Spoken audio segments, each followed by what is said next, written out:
오늘 말씀을 하기 전에 오늘의 18장부터 21장의 제목은 위기와 기적 그리고 급격한 영적 추락입니다. 오늘 본 주보에 나와 있는 것은 18장부터 25장까지 총 망라에서 남유다의 마지막 불꽃과 급격한 몰락에 대해서 나누고 1부, 2부로 나뉘어지고, 오늘은 히스기야를 중심으로 18장부터 21장까지가 전개됩니다. 좋은 왕이 계속되는 것이 아니고 좋은 왕 나왔다, 나쁜 왕, 나쁜 왕 이런 식으로 지금 하반기 거의 끝 무렵 이렇게 진행되는 것을 보게 됩니다. 큰 단락으로 우리가 열왕기를 봤을 때 열왕기 13장까지 봤었고, 그 이후에 남북 왕국이 많이 이제 급락하는 모습들을 보게 되는데, 그게 16장까지였고 이제 북이스라엘이 완전히 멸망하는 17장까지를 봤습니다. 그리고 이제 유다만 남은 상황이 사실은 풍전등화 같은 상황이죠. 방패막이가 없어진 그 상황 속에서 가장 먼저 그 상황을 직격탄 맞은 사람이 히스기야란 왕입니다. 히스기야가 이 상황에서 어떻게 했을까? 어떻게 보면 굉장히 두려운 상황이 아니었겠습니까? 굉장히 두렵고 떨리고 무섭고, 우리도 자칫하면 나라가 훅 갈 수 있겠다 이렇게 생각할 수 있는 상황이었습니다. 그가 왕위에 즉위했을 때는 아직 호세아가 왕으로서 3년째 되어 있었기 때문에 위태롭긴 했으나 북이스라엘이 남아있던 상황이었습니다. 근데 총체적으로 히스기야에 대한 평가가 어떠냐면, 그의 조상 다윗의 모든 행위와 같이, 그 평가를 할 때 기준이 좋은 쪽은 누구랑 비교하냐면 다윗과 같이, 그리고 그 다음에 평가가 또 한 가지가 있는데, 여호와께 보시기에 정직했냐 정직하지 않았냐, 그게 평가의 기준입니다. 그러면 신앙의 좋은 모델이 된다는 것도 중요하지만 또 한편으로 여호와 보시기에 항상 정직한 것도 판단의 기준이 된다는 겁니다. 이렇게 히스기야는 두 가지 기준에 의해서 모두 합격 점수를 받습니다. 합격의 내용에 해당하는 것이 4절부터 나와 있는데, 산당을 제거한 것, 이른바 히스기야 종도개혁이라고 합니다. 하나님께 잘못 보이면 나라가 훅 가더라, 나라가 위기에 처할 수도 있더라, 믿음으로 하나님 앞에 나아가야 된다. 그래서 산당들을 제거하고 주상을 깨뜨리고 아세라 목상을 찍고 그런데 한 번도 다른 사람들이 다루지 않는 한 가지를 다룹니다. 그게 다른 왕들과 다른 점입니다. 히스기야가 새롭게 도전한 게 뭐냐? 놋뱀 제거입니다. 이 놋뱀은 광야 시절에 이스라엘 사람들이 범죄하였죠. 막 뱀들이 물고 그렇게 해서 난리가 났습니다. 불평불만 막 했더니 하나님께서 그들을 치셨죠. 그때 이 뱀을 보는 자마다 살리라 해서 놋뱀을 만들어 장대에 매달게 했습니다. 그 이후로 사람들이 어떻게 했냐, 이 놋뱀만 보면, 놋뱀을 만지면 무슨 기적이 일어나는 것처럼 잘못 섬겼다. 그래서 이것을 제거하는 게 낫겠다 히스기야가 판단을 했습니다. 하나님을 의지하는 것이 아니라 이것 지금 의지한다고 이건 잘못된 믿음이야 해서 이것까지도 없앤, 그러니까 대단한 믿음, 대단한 백보다 볼 수가 있죠. 그렇게 하나님을 의지하고 나가서 최대의 평가를 받습니다. 5절을 말씀해 보면, 그의 전후 유다 여러 왕 중에 그러한 자가 없었다. 하나님에 대해서 진심이었다. 그가 최고였다. 이런 평가를 그가 받는 겁니다. 그 다음에 넘어가서 여호와께 의지하였는데 그에게서 여호와께서도 떠나지 않고 그는 모세의 명령을 다 따르고, 그렇게 해서 하나님께서 주신 특별한 은총을 받았는데 어디 가든지 형통하도록 해주셨다. 어떤 형통함이 있었냐? 7절 하반절부터 8절에 나오는 게, 아수르 왕을 의지하지 않고 아수르 왕을 배반했다. 이게 첫 번째, 의지할 자가 없다, 하나님만 의지해야 된다. 그리고 두 번째, 블레셋 사람들을 쳐서 가사와 사방에 이르렀다. 그래서 망대에서부터 견고한 성까지 다 쳤다. 이게 두 번째, 그래서 하나님께서 주신 특별함이 그에게 있었다. 그런데 국제적인 상황을 보여주는데, 국제적인 상황, 나라가 어떻게 얼마나 어려운 상황에 보이는지를 9절부터 12절의 말씀에 나와 있습니다. 아수르가 강성해져 가는데, 강성해져서 살만에셀이 사마리아로 또 쳐들어옵니다. 제4년에 쳐들어와서 히스기야 왕 6년에 사마리아가 완전히 함락됩니다. 그리고 그 아수르 왕이 이스라엘에서 살고 있었던 사람들을 다른 지방으로, 다른 큰 지방으로 다 보내서 거기에서 살도록 만듭니다. 그렇게 해서 그 전에 우리가 17장 말씀을 봤을 때 그쪽에 있는 사람들도 이쪽으로 옮겨와서 신앙이 이상하게 섞여버렸다. 그래서 유대인들이 사마리아 사람들 완전히 나쁘게 생각하는 그런 기원을 거기서부터 찾을 수 있다라고 말씀을 드렸습니다. 이제 13절 이하에 보면 아수르 사람들이 북이스라엘을 멸망하는 것으로 만족했겠습니까? 그렇게 멸망하는 것으로 만족하지 않죠. 마음에 거대한 꿈을 꾸었겠죠. 원래 제국을 한번 건설하겠다 생각하면 끝까지 가는 겁니다. 누가 이기는지 끝까지 해보는 겁니다. 어디까지 해보냐? 아마도 아수르는 애굽까지 진출하는 것이 목표였을 겁니다. 그렇게 해서 애굽으로 내려가기 위해서는 북이스라엘이 위쪽이니까 이스라엘을 먹었다고 해서 끝나는 게 아니라 남유다도 잡아야 되겠죠. 남유다를 침략합니다. 그래서 히스기야가 어떻게 하냐? 아수르 왕에게 조공을 바칩니다. 조공을 바치는데 은 300달란트와 금 30달란트를 내도록 그쪽에서 요구합니다.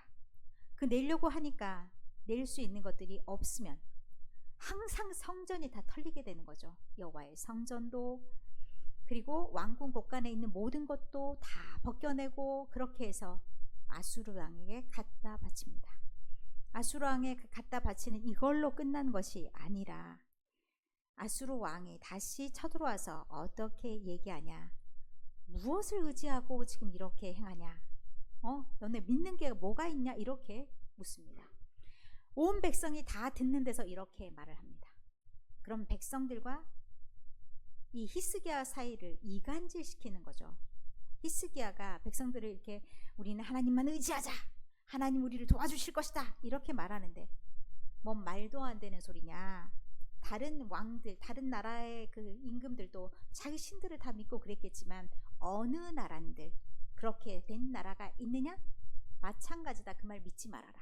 혹시 애굽을 의지하냐? 잠깐 히스기야가 애굽하고 좋은 사이가 되었었습니다. 그러니까 그것을 보면서 애굽을 의지하냐? 그것도 믿을 게 못 된다. 너희는 도대체 빠져나갈 구멍이 없다. 그러니 지금은 모두 누구를 다 따라야 되냐? 우리 왕, 아수르 왕을 따라야 된다.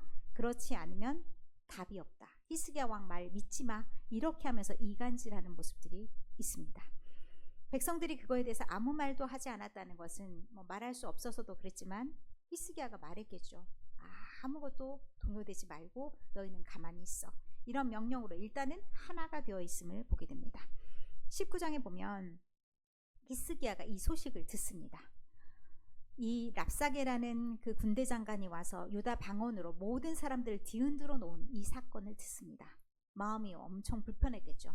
모르긴 몰라도 그 말을 듣는 사람들이 마음이, 겉으로는 안 그런 척 했어도 마음이 상당히 불편했을 수 있습니다. 우리가 진짜 이래도 되는 건지, 우리가 뭔가 조치를 취해야 되는 건 아닌 건지, 이런 마음이 있을 때 히스기야 왕은 이 상황을 들고 어디에 가냐? 여호와의 전으로 갑니다. 믿음이 그가 있었다는 거죠. 이 문제 해결은 다른 데 있지 않고 하나님께 나아가야 된다는 마음이 있어서 옷을 찢고 굵은 배를 두르고 여호와의 전에 들어갑니다. 참담한 마음을 하나님 앞에 내려놓고 또 한편으로 이사야에게 사람을 보냅니다. 이 히스기야가 활동했던 그 시대에 이사야도 같이 활동을 한 시절입니다. 그래서 이사야에게 내가 지금 못 들을 이야기를 들었다.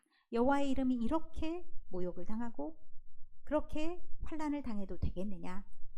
그러니 너도 기도해라. 너도 기도해서 하나님의 뜻을 들어봐라. 이렇게 얘기를 하게 되고, 그 얘기를 하면서 이사야가 하나님께서 전하신 말씀을 이에게도 들려줍니다. 아수르 왕의 신복에게 들은 바 그 말 때문에 두려워하지 말아라. 이 상황은 끝이 날 것인데 어떻게 끝나냐?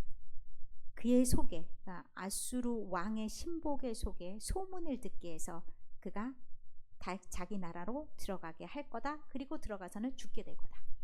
그래서 이 상황이 종료가 된, 더 이상의 침입이 없도록 하나님께서 만들어주는 기적이 일어난다는 것을 말씀합니다.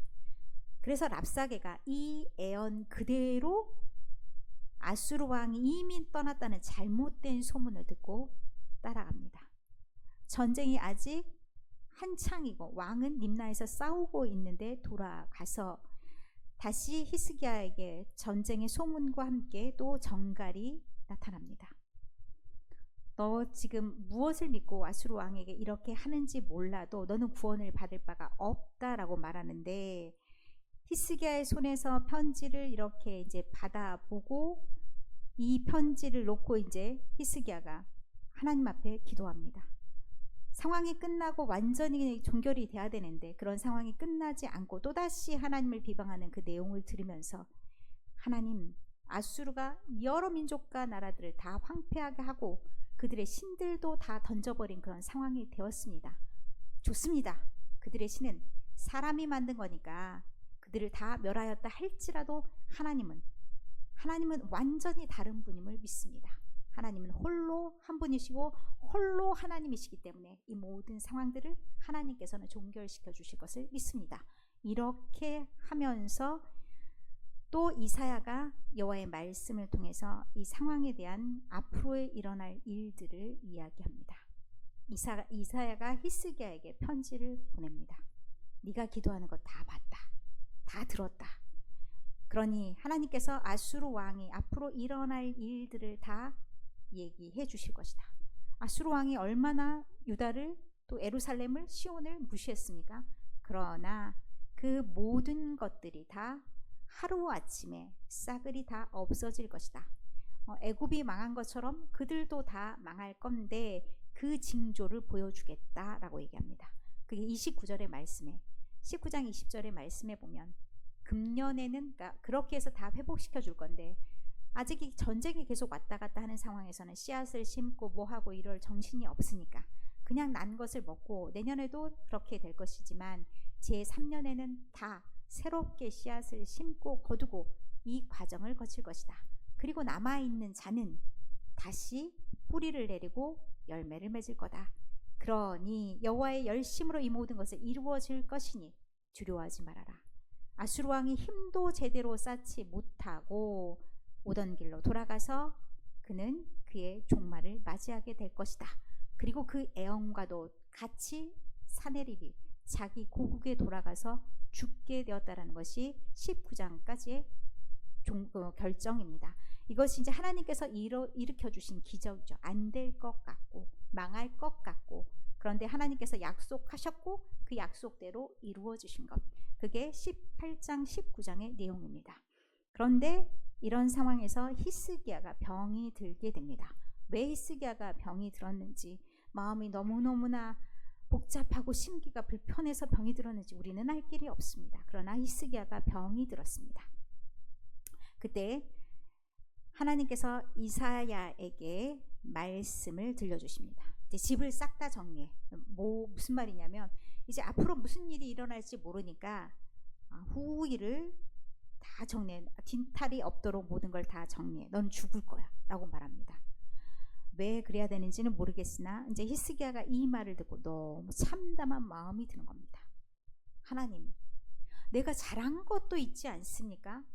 내가 잘한 것도 있는데 지금 나한테 죽어라라고 말씀하시면 나의 마음이 너무나 아픕니다. 나의 선한 것을 기억해 주십시오 하고서 하나님께 통곡하였더니 몇 년이 연장됐다고 했습니까?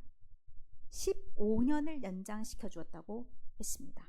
15년을 연장시켜 주겠다. 3일 만에 여호와의 성전에 올라갈 것이다. 이렇게 말을 해주고 그의 상처가, 왜 상처가 났는지 모르지만 그 상처에 무화과 반죽을 붙여줬더니 나았더라.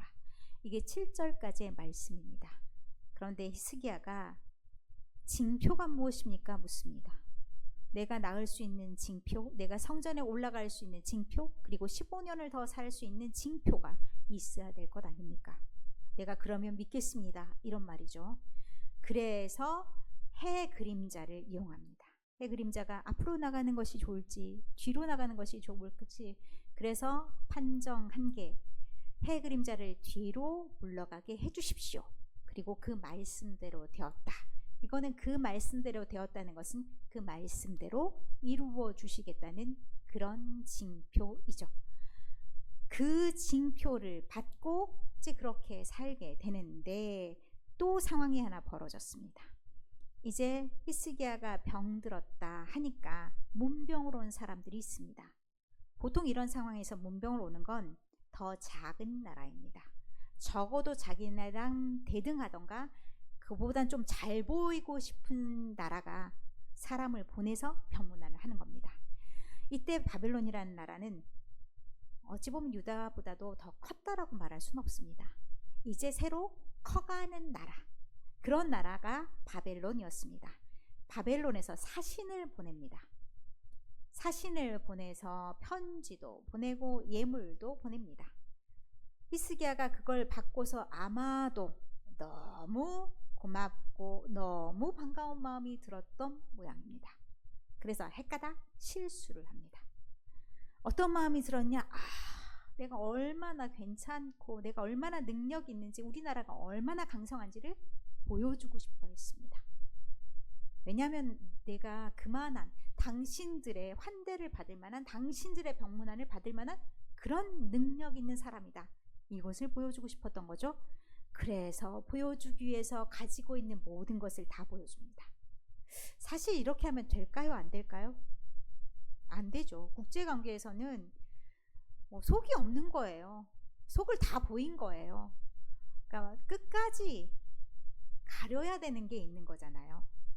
그런데 가리는 게 하나도 없이 다 보이면 나중에 정말로 조금 아닌 척하고 해야 되는 일들도 있는데 더 큰 화를 불러올 수밖에 없습니다. 이 상황이 어떻게 되냐? 고양이 앞에 생선을 놓아주는 것과 똑같습니다.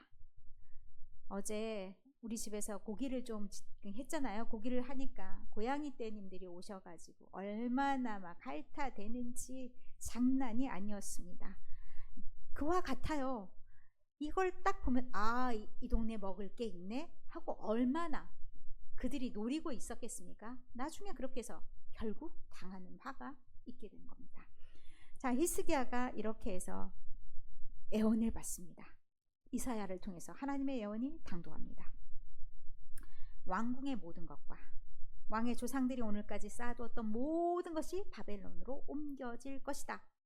안 남아 하나도 안 남아. 아들들도 어떻게 돼? 환관이 될 것이야. 이 환관이 된다는 예언은 이루어지지는 않았습니다. 그러나 그들의 모든 것은 다 뺏기고 자기 귀중한 모든 신하들도 뺏기게 되는 그런 일들은 있게 된 거죠.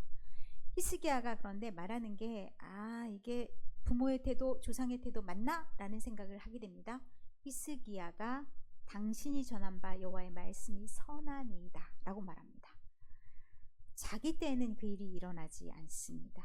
나중에 일어난다고 말하는 것이 좋은 일인지는 좀 생각해 볼 필요가 있습니다. 히스기야가 많은 일을 했습니다. 히스기야가 저장고를 만들어서 물을 저장하는 그런 시스템도 만들었다고 하니까 지금도 역사적으로 남아 있습니다. 유적으로 굉장히 큰 일을 하긴 했습니다만 실책도 같이 있었다, 이렇게 보시면 되겠습니다. 그러나 어쨌든 히스기야는 하나님의 중심을 두고, 하나님께 중심을 두고 하나님 아닌 것들은 따르지 않으려고 그의 목숨 바쳐 행할 일들을 다 했다. 이것이 히스기야에 대한 평가입니다. 그러나 부모가 믿음이 좋다고 자식이 믿음이 좋더냐? 아닙니다.